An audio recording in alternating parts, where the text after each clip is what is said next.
بسم اللہ الرحمن الرحیم۔ ناظرین، وی لاگ نمبر 280 اور آج اس کی پہلی قسط ہے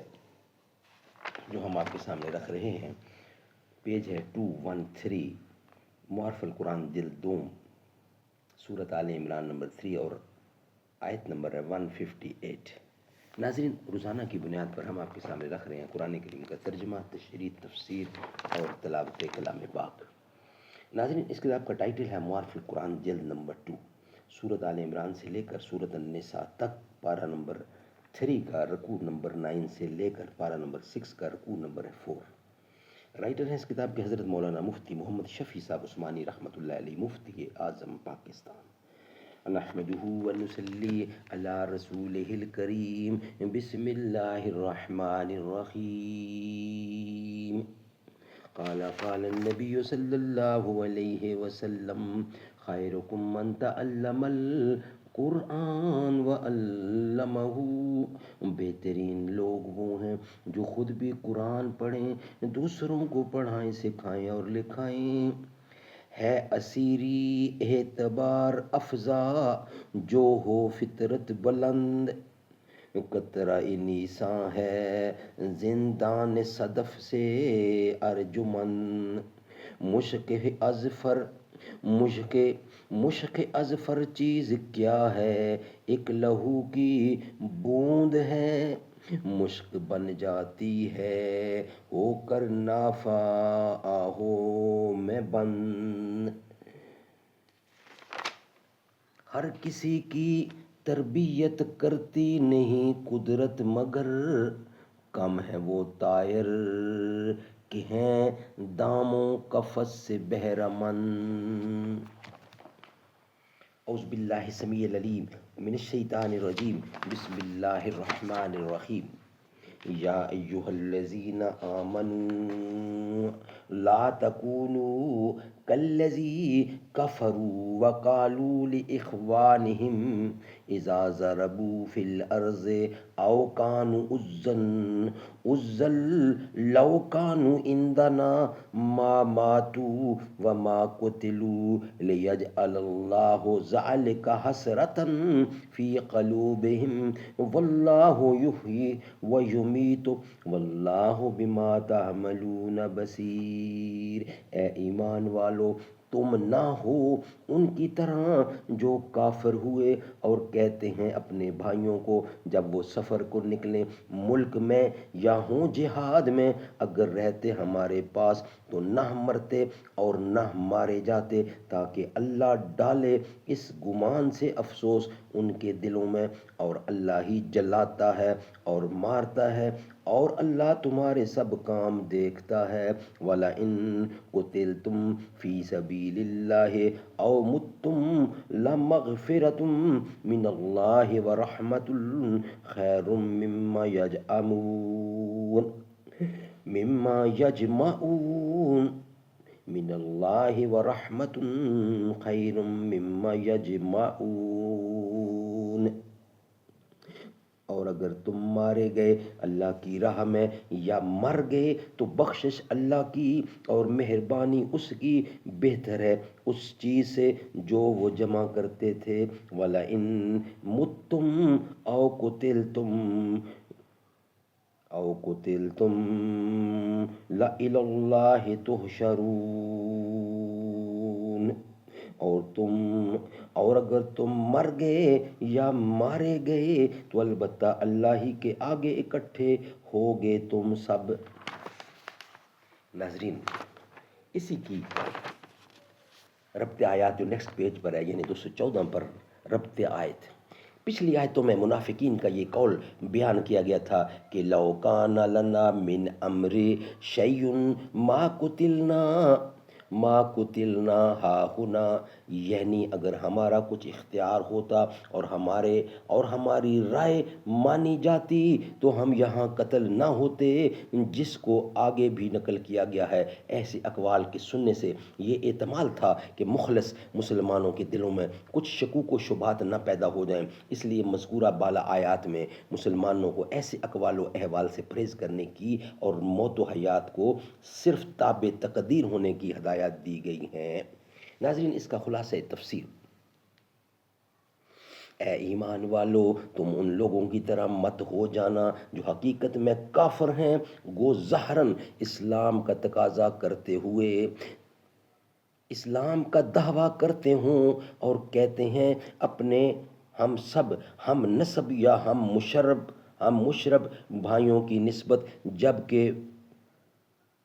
جبکہ وہ لوگ کسی سرزمین میں سفر کرتے ہیں اور وہاں اتفاقاً مر جاتے ہیں، یا وہ لوگ کہیں غازی بنتے ہیں اور اس میں تقدیر سے قتل ہو جاتے ہیں، تو وہ منافق کہتے ہیں کہ اگر یہ لوگ ہمارے پاس رہتے، سفر اور غزوہ میں نہ جاتے، تو نہ ہم مرتے اور نہ مارے جاتے۔ یہ بات ان کے دل اور زبان پر اس لیے آتی ہے تاکہ اللہ تعالیٰ اس بات کو ان کے قلوب کے لیے موجب حسرت کر دیں، یعنی نتیجہ اس طرح کی باتوں کا حسرت کے سوا کچھ نہیں ہے، اور مارتا جلاتا تو اللہ ہی ہے، خواہ سفر ہو یا حضر ہو، اور جنگ ہو یا امن ہو، اور اللہ تعالیٰ جو کچھ تم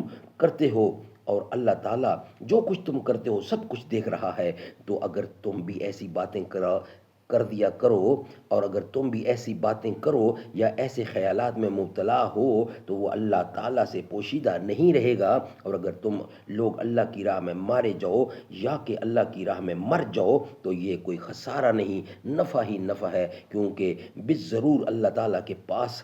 کی مغفرت اور رحمت دنیا کی ان چیزوں سے بدرجہ بہتر ہے جن کو یہ لوگ جمع کر رہے ہیں، اور اسی کے لالچ میں زندگی کو محبوب رکھتے ہیں، اور اگر تم ویسے بھی مر گئے یا مارے گئے تب بھی بالضرور اللہ ہی کے پاس جمع کیے جاؤ گے۔ پس اول تو قضا ٹلتی نہیں، دوسرا اللہ کے پاس جانے سے کسی حال بچ نہیں سکتے، اور دین کی راہ میں مرنا یا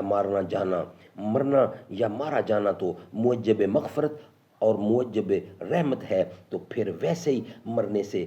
دین ہی کی راہ میں جان دینا بہتر ہے۔ اس لیے ایسے اقوال دنیا میں موجب حسرت اور آخرت میں موجب نار جہنم ہے، ان سے پرہیز لازمی ہے۔ فَبِمَا رَحْمَةٍ مِّنَ اللَّهِ لِنْتَ لَهُمْ وَلَوْ كُنْتَ فَظًّا غَلِيظَ الْقَلْبِ لَانفَضُّوا مِنْ حَوْلِكَ فَاعْفُ عَنْهُمْ وَاسْتَغْفِرْ لَهُمْ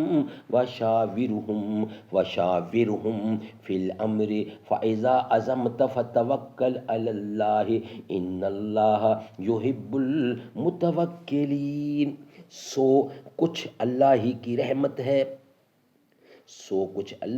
رحمت ہے جو تو نرم دل مل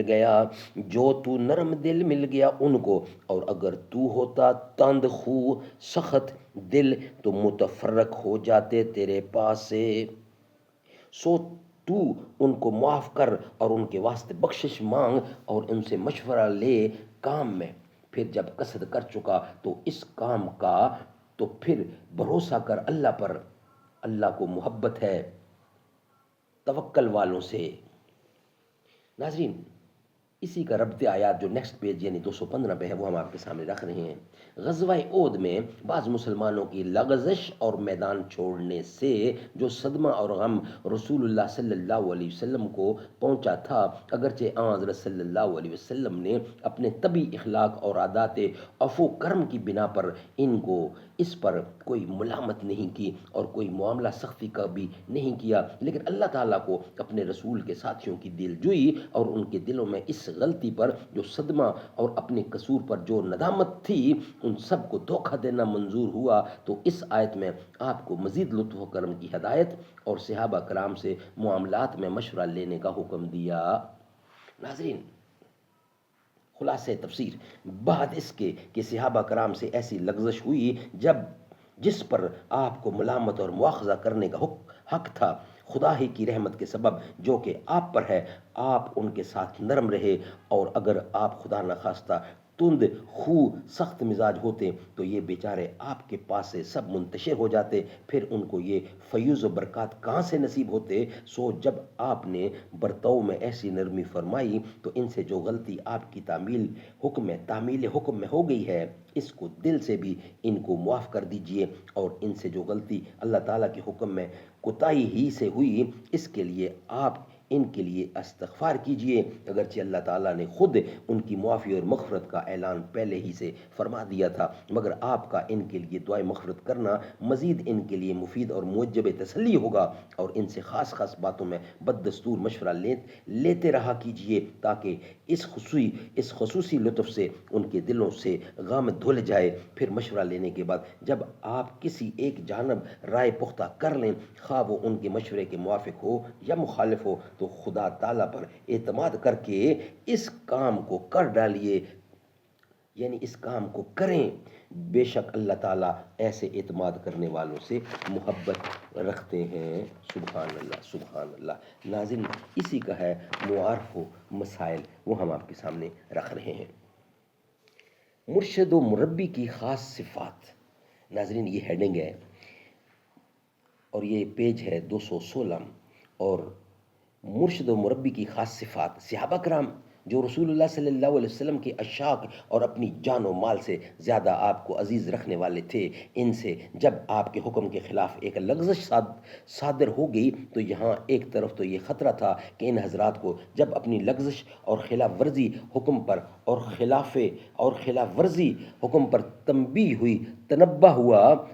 ہو تو ان کا صدمہ حد سے بڑھ جائے، جو ان کے قلب و دماغ کو معطل کر دے۔ ناظرین، یہ معارف مسائل ہم آپ کے سامنے رکھیں گے نیکسٹ ویلاگ کی صورت میں۔ یہ ویلاگ ہم اس کو یہاں ہی کمپلیٹ کرتے ہیں، اس کا معارف مسائل انشاءاللہ ہم آپ کے سامنے رکھیں گے، یعنی آج کی دوسری قسط ہوگی، اور ویلاگ ہوگا 281 کی دوسری قسط میں ہم رکھیں گے ویلاگ، یعنی 281 کی دوسری قسط میں معارف مسائل اور پوری ڈیٹیل انشاءاللہ ہم آپ کے سامنے رکھیں گے۔ یہ ویلاگ ہم یہاں ہی کمپلیٹ کرتے ہیں۔ مجھے در پہ پھر بلانا مدنی مدینے والے، میں عشق بھی پلانا مدنی مدینے والے، میری آنکھ میں سمانا مدنی مدینے والے، بنے دل تیرا ٹھکانا مدنی مدینے والے، تیری جب کہ دید ہوگی جبھی میری عید ہوگی، میرے خواب میں تم آنا مدنی مدینے والے، مجھے سب ستا رہے ہیں میرا دل دکھا رہے ہیں، تمہیں حوصلہ بڑھانا مدنی مدینے والے، میرے سب عزیز چھوٹے سب یار بھی تو روٹھے، کہیں تم نہ روٹھ جانا مدنی مدینے والے۔